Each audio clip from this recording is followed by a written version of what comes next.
That was interesting. I decided to challenge myself today. That is, as many of you know, the Waltz from Petrouchka, right after the ballerina solo. And you play it a couple of times. And the second time, it has this multiple tonguing pattern in it.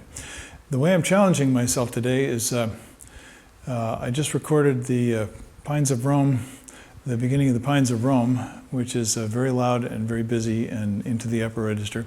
And then I decided, I wonder if I can play the waltz, something gentle and light and, cornet style. And I almost did it. So the reason why I did it is because, well, it's good to challenge yourself, but only if you have some hope of success. Otherwise, that's kind of self-torture, which is not productive. And some of us are really good at that, by the way. So I'm going to show you a couple of things from this and hopefully maybe give you a little bit better rendition as we move through. The reason why it's important to challenge yourself like this is because in an orchestra audition, and those of you who are playing in an orchestra, who have won auditions, or who are on the audition circuit now and taking auditions, you already know that you need to be able to play consistently. And so when you're working on something like this, can you put it back to back with the end of, Bruckner 7, for example? Could you put, after playing the Brandenburg 2 excerpt, could you then play the end of the chorale from Mahler 3? These are very, very physically challenging things to do. So once you have your basic skills, that's the kind of training you want to be doing. Now let me go ahead and play a little bit of this again for you, and then make a few suggestions as to the music and how to practice it. And if you know these things already, you can easily click off. And if you're curious, thank you for staying with me. Here we go. So I'll play the beginning again. It says, Ben cantabile, well sung.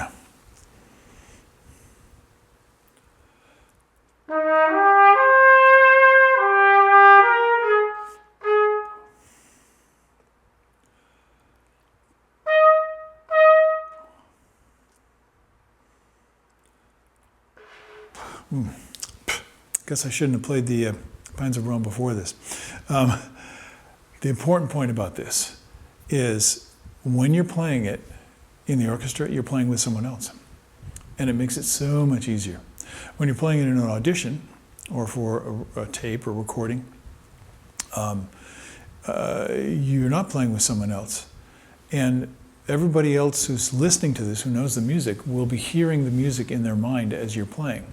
So if your time is not good during the rests, that's pretty much an automatic dismissal.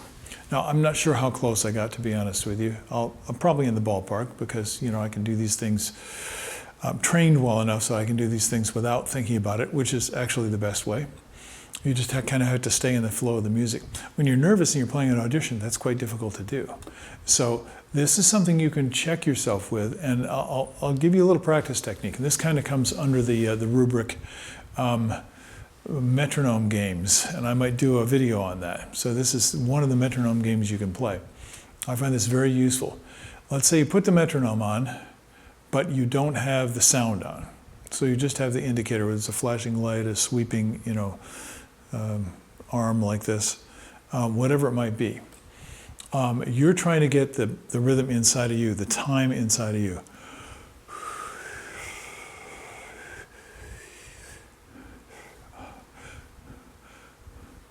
Then look at the metronome, see if you can find the groove.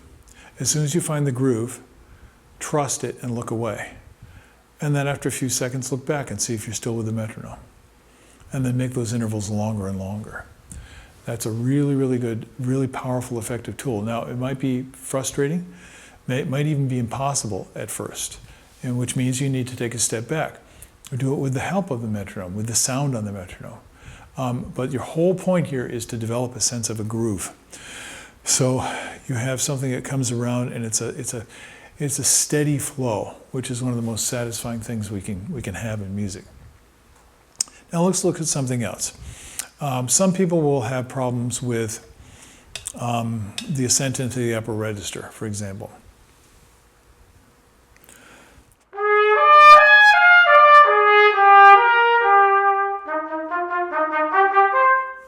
And there's a very interesting psychological thing about that. I find that very fun to do. But I have pretty good skill to do that, and that I can trust. So for me, it's fun. It's not nervous at all. I enjoy it.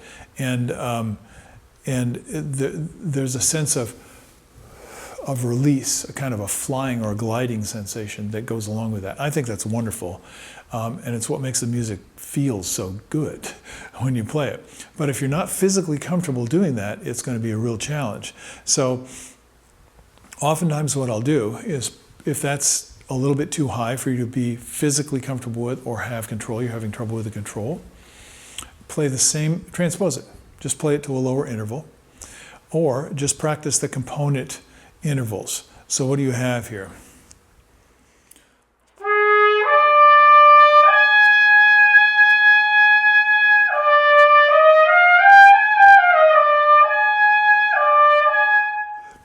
Just practice that interval. Practice it throughout the range. Practice it at different dynamic levels. Practice it slurring and tonguing.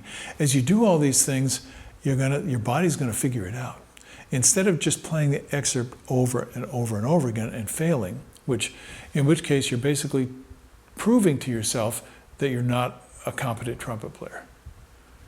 And you get frustrated, you get angry, and that makes all those physical experiences kind of stick in your body, and those are the ones you don't want. So keep backing away from that struggle, from that fight, from that discomfort. Your fight should be concentration. It should be focus on the music and hearing what you're doing, hearing where you're going as you play this, not on the physical struggle. Now, of course, a lot of people are going to have a challenge with the articulation. And right off the bat, I'll just mention one quick thing. When I do this, since I really enjoy that soaring line,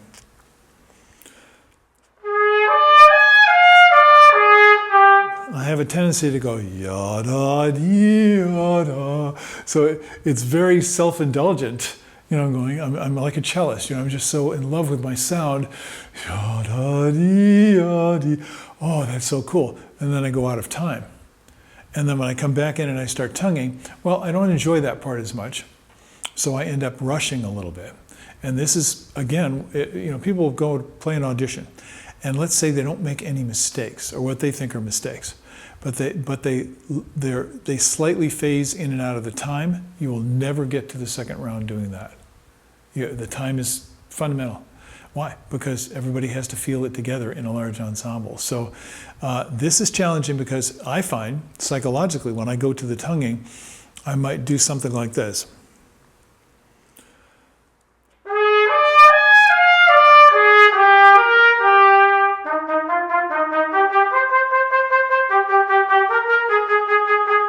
And I'm a little bit pushing the tempo. I'm letting the tempo run ahead. And it feels totally normal to me. I don't feel that there's anything wrong at all. And then how do I know? Well, if I go and check it with a metronome, then it feels like the metronome is making me slow down. That's how you know. You don't want to be pushing and pulling against that steady beat. Again, you want to find the flow. You want to find the groove where the music is playing itself. Now, that could be difficult because of a physical thing. In this case, the articulation. And when we get to the triple tongue, that could be very much an issue for some people. So I'm going to play it. I'm going to play the 16-note section, but I'm not going to tongue it. So what do I mean? I'm going to play the pitches, but I'm not going to do the articulation. So it'd be something like this.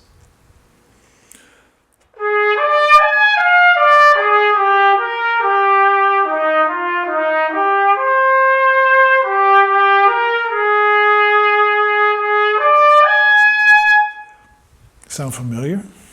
It's the same line. It's exactly the same line. What does that mean? Well, what it means to me is, if I play the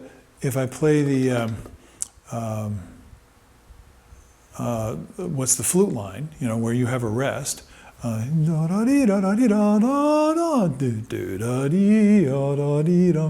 I play that in my mind, see, that's that, and then I add articulation to it. Listen to the flute player. They're going to be doing, they're going to be playing that line you just played, and it'll be a beautiful shape. It'll be a beautiful line. So concentrate on that when you're doing the articulation. Now, everybody will tell you, your teachers will tell you, no, you got to the articulation. That's right. But it's a musical, it's kind of a spice. You don't want that to be your main concentration. You want to work until it happens by itself.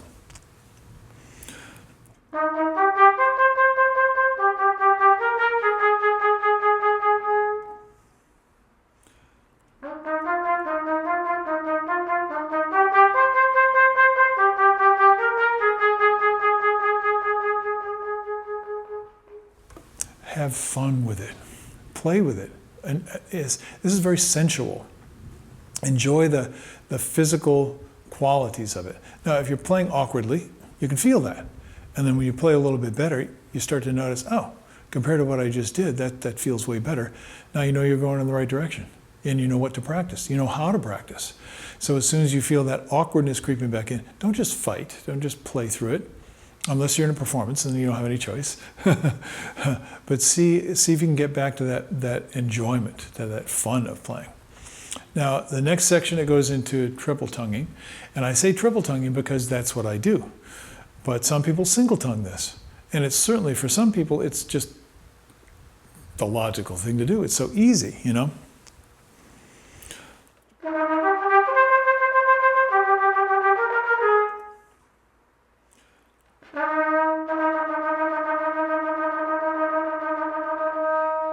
So for me, I can do it, and if I work on it a little bit, it'll become more comfortable. But keep in mind, in a performance, you never know what the tempo is going to be. It'll be in a general range, but I can tell you a lot of stories. I'm not going to take your time now to do that, but there have been many times in the orchestra where unexpected tempo changes took place. And if you're on the edge of what you can do with a single tongue, you better do what Mr. Hirsa taught me, and that means you should be able to overlap any multiple tongue and your single tongue so that it's totally seamless and you can go back and forth between the two with no effort. It's happening automatically. That takes training. So you can actually do that here. I'm going to go ahead and play it with standard treble tongue. So this is ta-ta-ka-ta.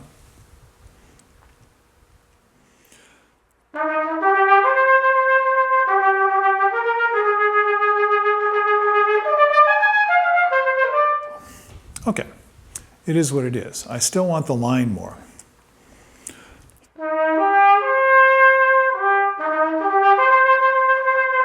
And my tongue is like, I'm not letting the air get through.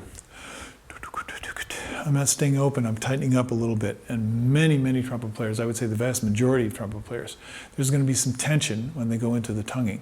So a great way to practice this is go back and forth between slurring and tonguing. And make sure that your tonguing eventually starts to feel just as fun, just as comfortable, just as enjoyable as the slurring, as when you're sustaining the notes. Okay, these are all basic practice principles.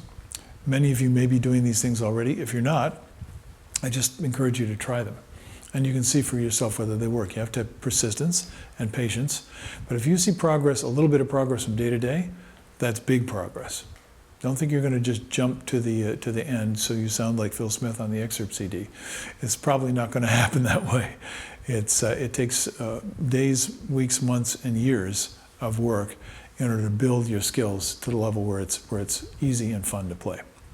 Okay, well, how else would I do it? Well, I like to switch up the articulation. So I might put the K in the middle, and I would also practice it like this.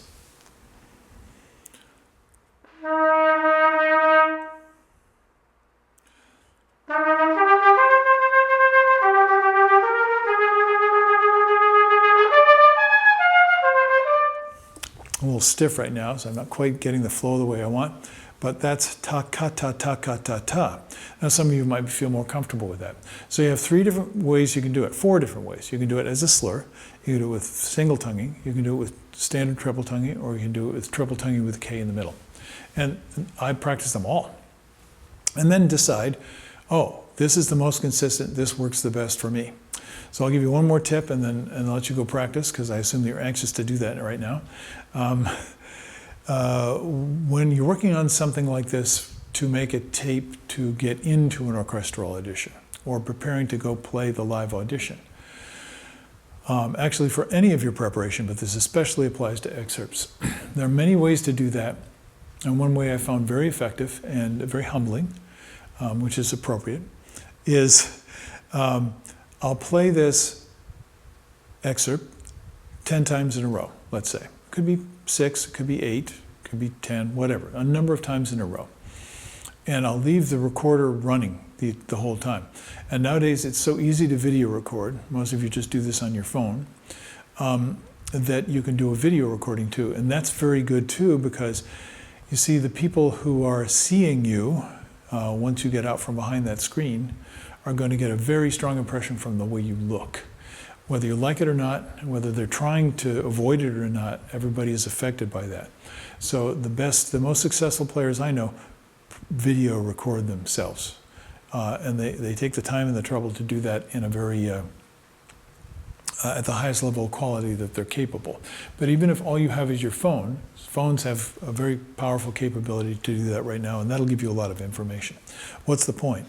When you've done that many recordings, some of them will be closer to the desired result than others. And what I'm saying here is, first you want to work so that you can be consistent. So you can do 10, let's say, in a row, where there are no flaws, where it would be good enough. Not your best maybe, but good enough to not hold you back from progressing in an audition. And you're doing that in the midst of other things too, as I said before, that are very challenging. So consistency, you've got to train that in. Then the other thing that you want to do is listen to those 10 versions and listen for the things in each one, or maybe you hear one or two that's like, whoa, there's something special going on there. I like that one. That's when the music probably started to come through a little bit more clearly and strongly. And now you know what you're aiming for musically the next time you do it. So I'll leave you with that, and apply these ideas to all your practice. And you're going to be able to make progress really quickly. All this work takes place in strengthening your perception, your ability to listen in an unbiased manner, and your willingness to persevere, and to not strive physically, but to work smart. Don't practice hard, practice smart. Okay, go do it. I'll see you later on. Have a great day. Bye-bye.